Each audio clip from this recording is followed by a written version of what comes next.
Oui, c'est une réunion très importante, elle est même décisive. D'ailleurs, à ce titre, je tiens à remercier l'ensemble des électrices et des électeurs qui se sont rendus aux urnes à Dingy-en-Vuache, puisque le taux de participation a été important, 77,5%. C'est un beau score et ça nous rend d'autant plus légitimes pour cette mandature.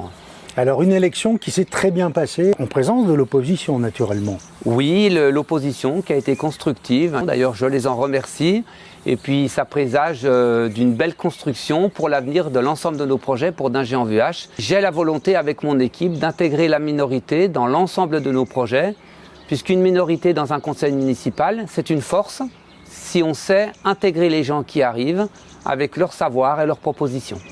Alors vous parliez de projets, quels sont-ils pour les 6 prochaines années, peut-être même les 7 années prochaines? Alors tout d'abord, l'urgence, c'est de terminer nos projets en cours. On a une salle de classe qui est en construction, qui sera opérationnelle dès la rentrée. Et puis on a notre projet phare, notre salle multi-activités qui va révolutionner notre commune, puisque à Dingy-en-Vuache, nous n'avions pas de salle pour rassembler les habitants. Un projet important, c'est les modes doux.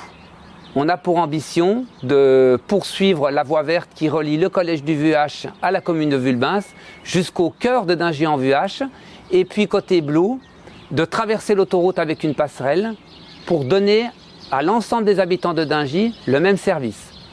On a aussi au niveau du SIPCV, notre syndicat intercommunal du Vuache, le projet de notre gendarmerie. C'est un dossier où on a fortement travaillé avec mes collègues maires des 9 communes. On a aussi d'autres projets. On a l'objectif de faire un foyer dans la zone des Chavanous, proche du collège, puisqu'on est convaincu que notre rôle, c'est aussi d'accompagner l'ensemble de nos enfants afin de rassembler nos jeunes, d'arriver à mesurer les risques et puis, le cas échéant, s'occuper davantage des personnes fragiles. Un programme bien chargé pour ces prochaines années. Oui, un programme chargé, riche, mais on est passionné et on est convaincu, donc on va continuer à construire notre territoire. Et puis concernant la communauté de communes du Genevois, qui a énormément de compétences pour notre territoire, je tiens à le rappeler, c'est 64 millions d'euros de budget, c'est conséquent. Dans le précédent mandat, j'ai eu la chance et le privilège d'avoir la vice-présidence de l'eau et de l'assainissement. Un sujet où je me suis pleinement engagé, où on a beaucoup travaillé. On a fait évoluer le service puisque le service avait peu évolué ces 15 dernières années.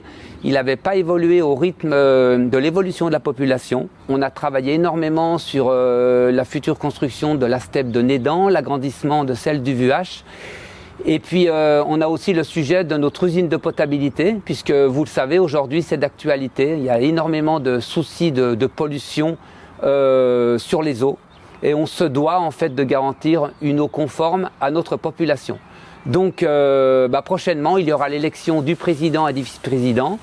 Donc je compte bien poursuivre le travail engagé et mener à bien l'ensemble des projets. Ça, c'est ce qui me concerne un peu personnellement, je dirais, en ma qualité de vice-président, mais il y a d'innombrables compétences au sein de notre communauté de communes. Et puis, on a eu la chance dans ce mandat d'être soudés entre les maires, de mener à bien de nombreux projets. Et je suis convaincu qu'on va poursuivre nos projets dans l'intérêt de tout notre territoire.